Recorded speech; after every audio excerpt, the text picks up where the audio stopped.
সম্প্রতি ময়মনসিংহে এক হিন্দু যুবককে ধর্ম অবমাননার অভিযোগে পিটিয়ে হত্যা করা হয় এবং লাশ পুড়িয়ে ফেলা হয়। এরকম ঘটনার ক্ষেত্রে রাষ্ট্র সমাজ ও সর্বোপরি মুসলমানদের করণীয় কি? খুবই দুঃখজনক এবং বেদনাদায়ক একটি ঘটনা ঘটেছে। এই ঘটনাটি আমরা পত্রপত্রিকার মাধ্যমে যেটুকু জানতে পেরেছি সেটা হলো যে এই ঘটনার পেছনে ঘটনা হলো যে এই হিন্দু যুবক একজন শ্রমিক আন্দোলনকারী। তিনি শ্রমিকদের অধিকার নিয়ে কাজ করতেন এবং কারখানা কর্তৃপক্ষ তাকে দমন করবার জন্য তার নামে মিথ্যা অভিযোগ তুলে সাধারণ মানুষের কাছে তাকে ঠেলে দেন এবং পরিকল্পিতভাবে ধর্ম অবমাননার ঘটনা ঘটান। যুবক ধর্ম অবমাননা করেছেন কিনা সেটা আমরা জানতে পারিনি, তবে তাকে যে পরিকল্পিতভাবে ফাঁসানো হয়েছে এবং এটা যে পরিকল্পিত হত্যাকাণ্ড সেটা বাণিজ্যিক স্বার্থে সেটা মোটামুটি পরিষ্কার। তো বাণিজ্যিক স্বার্থে ধর্ম অবমাননার যারা তুলেছে তাদেরকে তুলে আনা দরকার এবং তাদের চেহারা প্রকাশ করা দরকার এবং তাদেরকে বিচার মুখোমুখি করা দরকার, দৃষ্টান্তমূলক শাস্তি নিশ্চিত করা দরকার। এখানে সংক্ষুব্ধ জনতা যারা তার গায়ে আঘাত করেছে বা তাকে হত্যা করেছে তাদের দোষের জায়গা আছে, সেটা আমরা কথা বলবো, কিন্তু তার চাইতে বড় বিষয় হলো তাদেরকে সংক্ষুব্ধ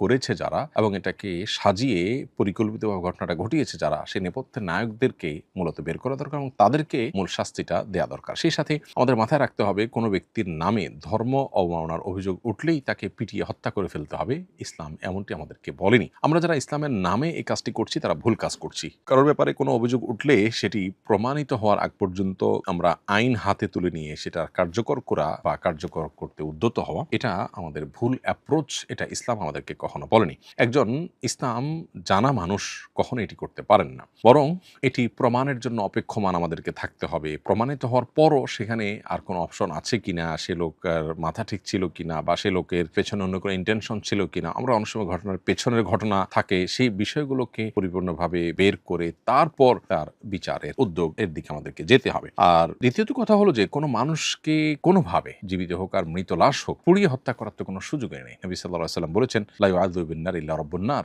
আগুন দিয়ে আগুনের পালনকর্তা আল্লাহ ছাড়া কেউ কাউকে শাস্তি দেওয়ার কোনো অধিকার নেই। অতএব এভাবে আগুনে পুড়িয়ে ফেলা খুবই নির্মমতা, কোনোভাবে গ্রহণযোগ্য নয়। কোনো অভিযোগেই কোনো মানুষকে আগুন দিয়ে পোড়াবার সুযোগ নেই। ইসলাম আমাদেরকে সে অনুমোদন করে না। যারা এই কাজটা করেছেন তাদের আল্লাহর কাছে তওবা করা উচিত এবং আমাদের সবাই এখান থেকে সতর্ক থাকা উচিত যে ধর্ম অবমাননার অভিযোগ উঠলেই এখানে কেউ পরিকল্পিতভাবে অভিযোগ তুলল কিনা, যিনি অবমাননা করেছেন তার অবমাননাটা প্রমাণিত হলো কিনা, তার মিনিং ভিন্ন কিছু ছিল কিনা, অথবা অন্য কোনো ইস্যু এখানে থাকতে পারে কিনা, পুরো জিনিসটা পুঙ্খানুপুঙ্খরূপে বিশ্লেষণ করে বিচার করে তারপর তারপরে সিদ্ধান্তে আসতে হবে। এক কথা, সাধারণ মানুষ ধর্ম অবমাননার কথা শুনেই কোনো মানুষের উপরে চড়াও হওয়া এবং তাকে পিটিয়ে হত্যা করা, লাশ পোড়ানো, এগুলো কোনোভাবেই গ্রহণযোগ্য না। আমাদের এগুলোর বিরুদ্ধে সংগ্রাম করতে হবে এবং এভাবে আইন হাতে তুলে নেওয়া, এই কালচার থেকে আমাদের বেরিয়ে আসতে হবে। এবং সেই সাথে প্রশাসন এবং সংশ্লিষ্ট মহলের একটা কর্তব্যের জায়গা আছে, সেটি হলো যে এই ধরনের ধর্ম অবমাননার ঘটনা যাতে না ঘটে তার জন্য কঠোর আইন এবং তার প্রয়োগ থাকতে হবে। সাধারণ মানুষ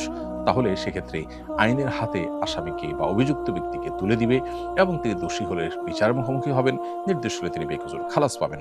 যখনই আইনের কার্যকারিতা কমে যায় তখন সাধারণ মানুষ আসলে আইন হাতে তুলে নেওয়ার মতো কাজটি করে। বিধায় এখানে সাধারণ মানুষের যেমন করণীয় আছে, এখানে আইন প্রণেতাদের এবং রাষ্ট্র পরিচালনার দায়িত্বে যারা যখন থাকেন তাদেরও গুরুত্বপূর্ণ ভূমিকা রাখবার সুযোগ আছে। বিধায় আমাদের সেদিকটা খেয়াল রাখতে হবে।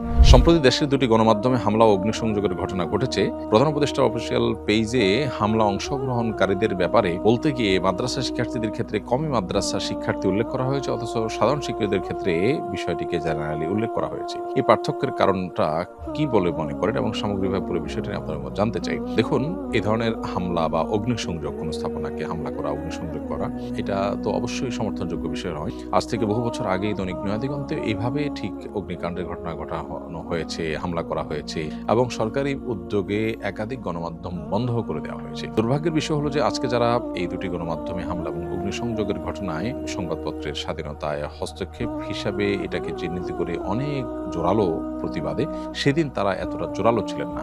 অথচ উভয় ঘটনাই কিন্তু নিন্দনীয় এবং উভয় ঘটনার ব্যাপারে আমাদের অবস্থান একই হওয়া উচিত। যাই হোক, এই ক্ষেত্রে প্রধান উপদেষ্টার অফিসিয়াল পেজে যেটি উল্লেখ করা হয়েছে, যে আমারও দৃষ্টিতে এসেছে, যে সেখানে কয় মাদ্রাসা উল্লেখ করা হয়েছে, যেটা খুবই দুর্ভাগ্যজনক বাস্তবতা। সেখানে কয় মাদ্রাসা, স্কুল, কলেজ, আলিয়া মাদ্রাসা, বিভিন্ন রকমের শিক্ষা প্রতিষ্ঠানের শিক্ষার্থী ছিলেন, এটাই হলো বাস্তবতা, বা থাকতে পারেন, এটাই হলো বাস্তবতা। অথচ সেখানে শুধুমাত্র মাদ্রাসার ক্ষেত্রে কওমি মাদ্রাসাকে আলাদা করে উল্লেখ করে এভাবে চিহ্নিত করা, এটা দায়িত্বশীলতার কোনো পরিচয় বলে আমরা মনে করি না। আপনি অন্যদের ক্ষেত্রে যখন জেনারেলি বলবেন, তো এক্ষেত্রে আপনি নির্দিষ্ট করে বলা এটা বৈষম্য ছাড়া কিছুই নয়। আসলে এদেশে আলেম সমাজ বা মাদ্রাসার ছাত্ররা তাদের কোনো ভুল হলে তাদেরকে যেভাবে শক্ত হাতে দমন করা হয়, বা তাদের অপরাধগুলোকে যেভাবে ফুলিয়ে ফাঁপিয়ে পেশ করা হয়, অন্যদের ক্ষেত্রে সেটাকে অনেক ক্ষেত্রে ছাপিয়ে যাওয়া হয়। এই বৈষম্য, এই জুলুম দীর্ঘদিন থেকে দেশে চলে আসছে, যেটা কোনোভাবেই গ্রহণযোগ্য নয়।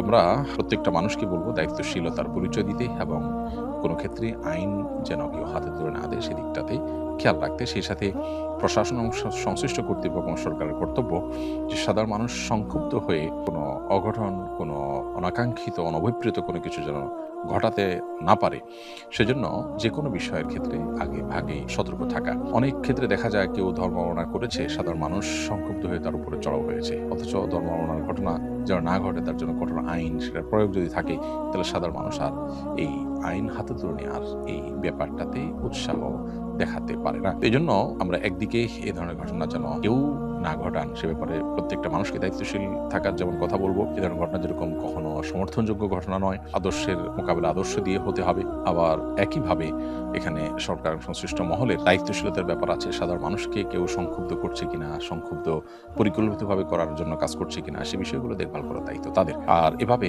মাদ্রাসার বিশেষ শিক্ষার্থীদেরকে চিহ্নিত করা এবং অন্যদের ক্ষেত্রে জেনারেলি উল্লেখ করা, এটা স্পষ্টত জুলুম। আমি একটি বিদেশি কোম্পানিতে কাজ করি, ক্রিসমাস ডে উপলক্ষে আমাদের বোনাস দেওয়া হয়েছে, এটা আমাদের জন্য হালাল হবে কিনা? হ্যাঁ ভাই, অবশ্যই আপনার জন্য এটি হালাল। ক্রিসমাস ডে উপলক্ষে বা অন্য কোনো উপলক্ষে কোনো কোম্পানি যদি কোনো কাউকে উপহার উপঢৌকন দেয় অথবা কোনো কিছু দেয় গিফট হিসাবে, তো সেটা গ্রহণ করা মৌলিকভাবে জায়েজ আছে, এবং বোনাস দিলে বোনাসটাও আপনি গ্রহণ করতে পারবেন। অনেক সময় বিভিন্ন দোকানে ছাড় দেওয়া হয়, ক্রিসমাস উপলক্ষে সেই ছাড় গ্রহণ করে কোনো কিছু কিনলেন, সেটা মৌলিকভাবে নাজায়েজ কোনো বিষয় নয়। ক্রিসমাস ডে উপলক্ষে আমাদের স্কুলের ছাত্ররা সান্তা ক্লজ সাজে, একজন মুসলিম শিক্ষার্থীর জন্য এটা জায়েজ আছে কিনা?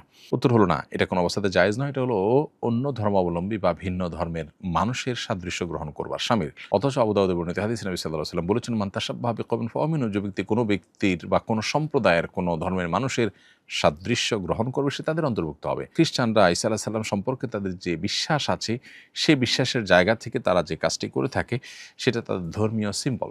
অতএব এটা আপনি যদি নিজের মধ্যে ধারণ করেন, তাহলে তাদের সাদৃশ্য আপনি গ্রহণ করলেন, যেটা আসলে দৃষ্টিকোণ থেকে নাজায়েজ কথা এবং গুনাহের কথা।